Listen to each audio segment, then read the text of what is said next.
many of you were convinced that last night about 6 o'clock local time, the world was going to come to an end. Just because it hasn't doesn't mean that it's not nearby. Because my appearing today at Yale University is surely one of the 4 horsemen of the apocalypse. But listen, today is your day. Please do not turn off your electronic devices. Leave your iPhones, your iPads, your sidekicks, your droids, your Blackberries powered up, recording, photographing, texting out all that emerges from this stage over the next few minutes. By the way, I'm sporting the hat. It ain't coming off.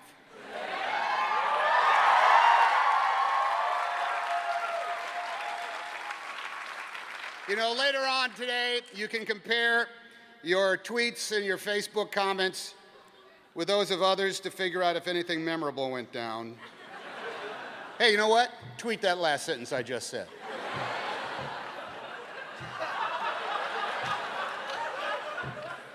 It'll give you something to do. Give you something to do and let your friends know where you are today. Okay, take this speech and set it to music and maybe insert some crazy kooky graphics. Star in that video yourself, post it on the web, and if it becomes a viral sensation, you'll be equal to any cat playing with a paper bag. Any set of twin toddlers talking gibberish to each other. As popular as that cute girl that sings about Fridays. Hey, you could be the next Sam Sui.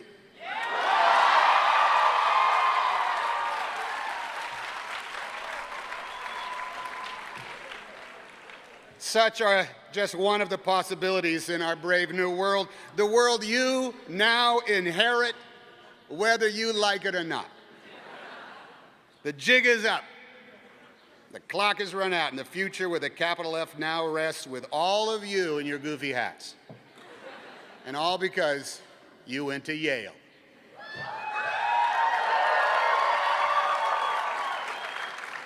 You are now the anointed, the charge holders, the best and the brightest.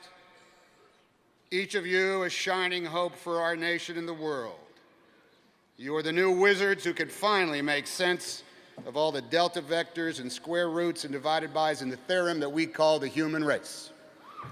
The generations before you came of age took on the job. Now it's your turn. Welcome. You know, I once had a friend who had a rich uncle who promised to pay for his college as long as my friend wished to stay in school.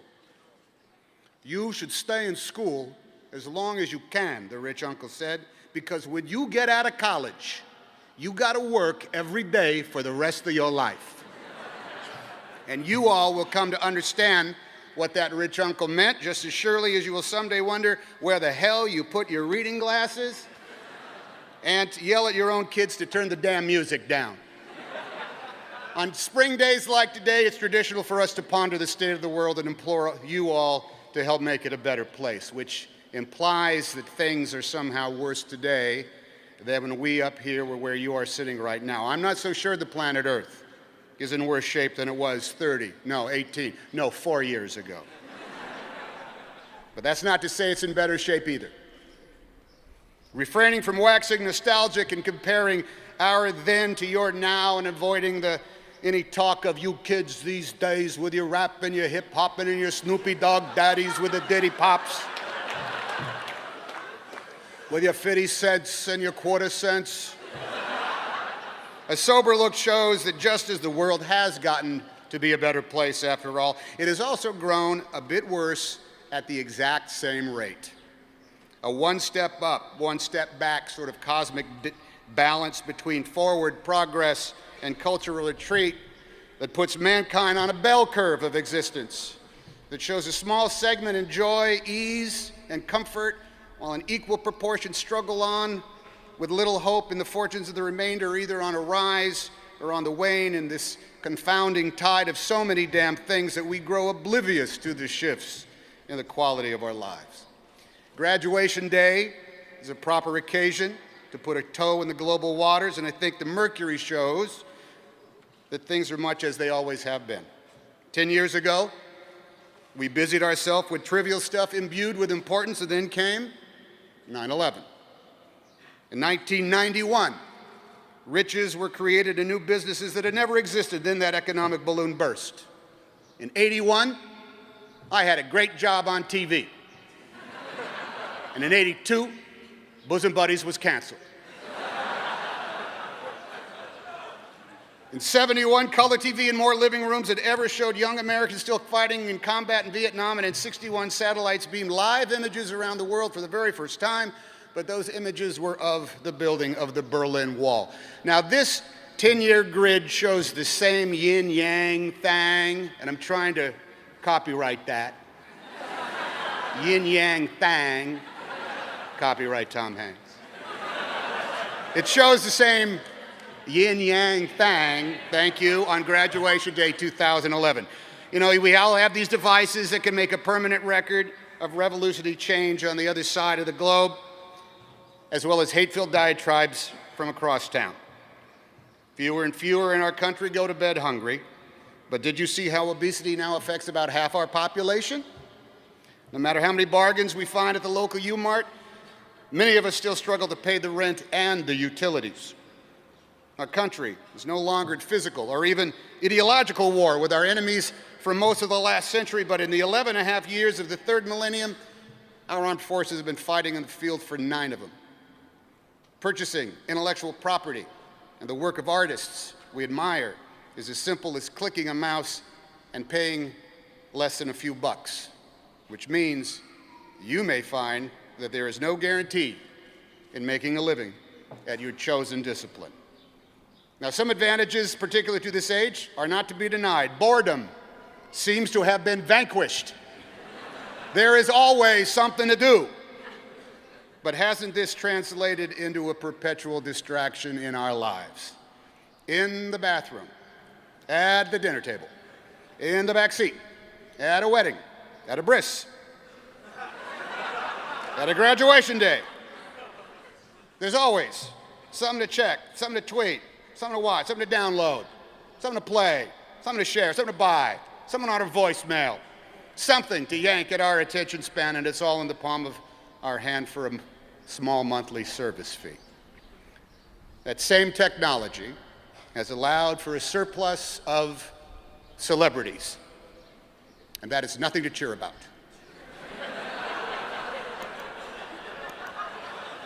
Anyone, although that's Sam Suey, he rocks.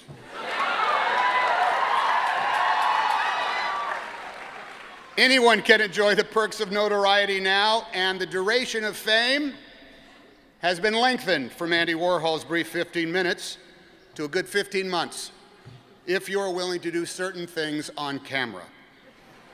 Though Orwellian language is often the vocabulary of official newspeak, his boogeyman that was the all-seeing Big Brother has never emerged, unless you live in North Korea, or run a red light in Beverly Hills, or shop online, or have done something stupid in the wrong place at the wrong time in front of someone with a camera in their cell phone, and that is everybody. So, pardon my junior college Latin, the vulgus populi has become the all-seeing state, and if you cross it, Google search will forever display your screw-up. So actually, there is a Big Brother. But he's not a malevolent fiction. He's actually all of us, and he lives in our search engines. So no matter how many times I do the calculations, I come up with a social draw. The positives balance the negatives. The X's equal the Y's. And our hopes weigh as much as our fears. But I hesitate on that last one because fear, good Lord, fear is a powerful physiological force in 2011. We here up in the stands and surrounding you graduating class look to you as we do every year, hoping you will now somehow, through your labors, free us from what we have come to fear, and we have come to fear many things. Fear has become the commodity that sells as certainly as sex. Fear is cheap, fear is easy. Fear gets attention. Fear is spread as fast as gossip and is just as glamorous, juicy, and profitable. Fear twists facts into fictions that become indistinguishable from ignorance. Fear is a profit-churning go-to with the whole market being your whole family. You know, sitting in the house one day watching the game on TV not long ago, along came this promo for the local nightly news. Are our schools poisoning our children? That story in summer's hottest bikinis tonight at 11. In that I had school-age kids at the time, I feared that they were, in fact, being poisoned at school, and summer was still a few weeks away. So I tuned in to get the scoop, and the actual news stories of that news broadcast was this: a certain supply of hamburger was found to have a bit too much of a particular bacteria in it, and for safety's sake, was being taken off the market. That same hamburger was slated for sale to an out-of-state school system for its cafeterias, but it was recalled in time. So answering that news program's own question in, no.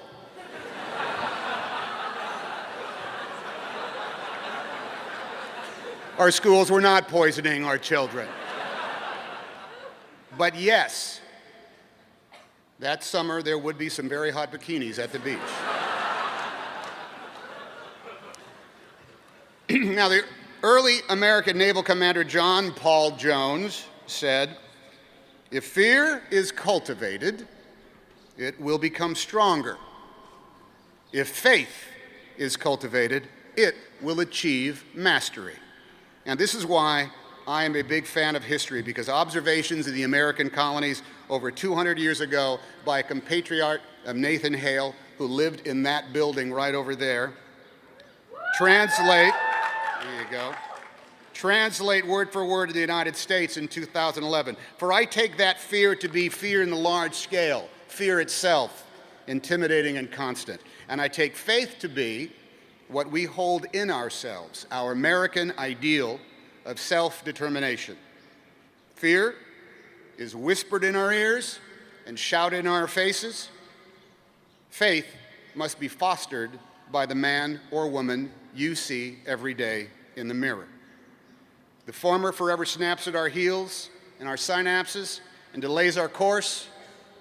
The latter can spur our boot heels to be wandering, stimulate our creativity, and drive us forward. Fear or faith, which will be our master? 3 men found that they could no longer sleep because of their deep-seated fears. This is a story I'm telling. Their lives were in a state of stasis because of their constant worries. So they set out on a pilgrimage to find a wise man who lived high in the mountains, so high up above the tree line that no vegetation grew, no animals lived, not even insects could be found so high up in the mountains in that thin air. And when they reached his cave, the first of the 3 said, "Help me, wise man, for my fear has crippled me." "What is your fear?" asked the wise man. "I fear death," said the pilgrim. "I wonder when it is going to come for me." "Ah, death," said the wise man. "Let me take away this fear, my friend. Death will not come to call until you are ready for its embrace. Know that, and your fear will go away." Well, this calmed that pilgrim's mind, and he feared death no longer. The wise man turned to the second pilgrim and said, "What is it you fear, my friend?" "I fear my new neighbors," said the second pilgrim. "They are strangers who observe holy days different than mine. They have way too many kids, and they play music that sounds like noise." "Ah, strangers," said the wise man. "I will take away this fear, my friend. Return to your home and make a cake for your new neighbors. Bring toys to their children. Join them in their songs and learn their ways. And you will become familiar with these neighbors and your fear will go away. Well, the second man saw the wisdom in these simple instructions and knew he would no longer fear the family who were his neighbors. There in the cave, so high in the mountains that nothing could live, the wise man turned to the last pilgrim and asked of his fear. "O wise man, I fear spiders. When I try to sleep at night, I imagine spiders dropping from the ceiling and crawling upon my flesh, and I cannot rest." "Ah, spiders," said the wise man. "No shit, why do you think I live way up here?"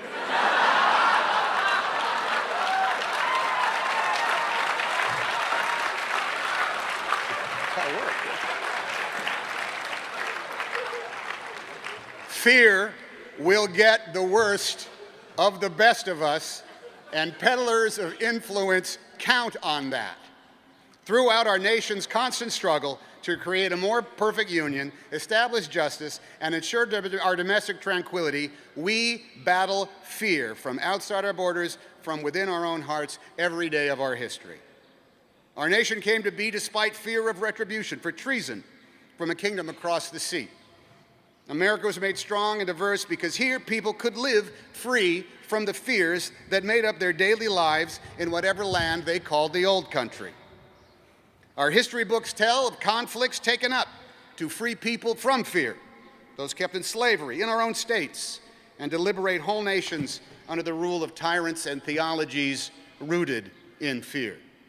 The American cause, at its best, has been the cultivation of a faith that declares we will all live in peace when we are all free to worship as we choose, when we are free to express our hearts, and when we all seek a place free from fear. But we live in a world where too many of us are too ready to believe in things that do not exist. Conspiracies abound. Divisions are constructed. And the differences between us are not celebrated for making us stronger, but calculated and programmed to set us against each other. Our faith is tested by unpredictable providence and threatened when common sense is corrupted by specific interests. Speaking from 54 years of experience, the work towards a more perfect union is a never-ending concern that involves each and every one of us. Evidence that our nation is becoming a better place is everywhere. But each new day, fear is, as the Jersey poet said, lurking in the darkness on the edge of town. Your rising from bed every morning will give fear its chance to grow stronger, just as it will afford faith its chance to blossom. You will make the choice to react to one or create the other. And because you are smart enough to earn your place on this college day at Yale University, you will sense the moment and you will know what to do. In the meantime, ponder this front in the struggle against ceaseless fear and its ceaseless flow. In the coming months and years, veterans of wars in Iraq and Afghanistan will finally come home for good.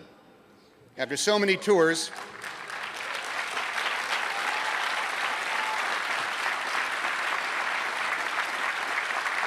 and we know this. Some, after many tours that wore on the body, ate at the soul, and spilled a great portion of their lives. For all of them, after a long time spent far away in the harsh realm of war, and they returned different from what they were when they left. Surely their faith in themselves is shadowed by a fear of not knowing what is expected of them next. Now, no matter what your view of those wars over there, you can affect the future of our nation right here by taking their fears head on. You can imprint the very next pages of the history of our troubled world by reinforcing the faith of those returning veterans, allowing them to rest, aiding in their recovery, if possible, their complete recovery, So let those of us who watched and debated their long deployments serve them now as they served when they were asked and as they were ordered. Let's provide for them their place free from fear by educating them if they can learn, by employing them as they transition from soldier back to citizen, and by empathizing with the new journey they are starting, even though we will never fully understand the journey they just completed.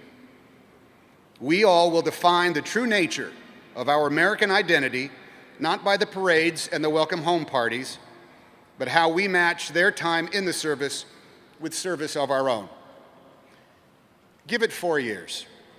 As many years as you spent here at Yale, in acts both proactive and spontaneous, and do the things you can to free veterans from the new uncertainty that awaits them, from the mysterious fears they will face the day after they come home.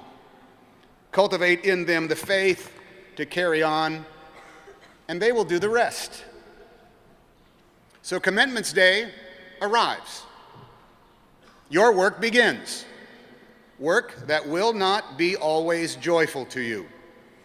Labor that may not always fulfill you, and days that will seem like one damn thing after the other. It's true, you will now work every day for the rest of your lives. That full-time job, your career as human beings and as Americans and as graduates of Yale, is to stand on the fulcrum between fear and faith.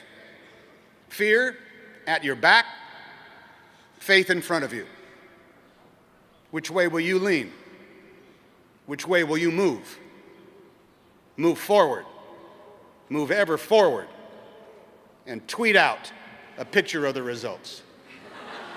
It may make you as famous as Sam Sui. Thank you, and congratulations.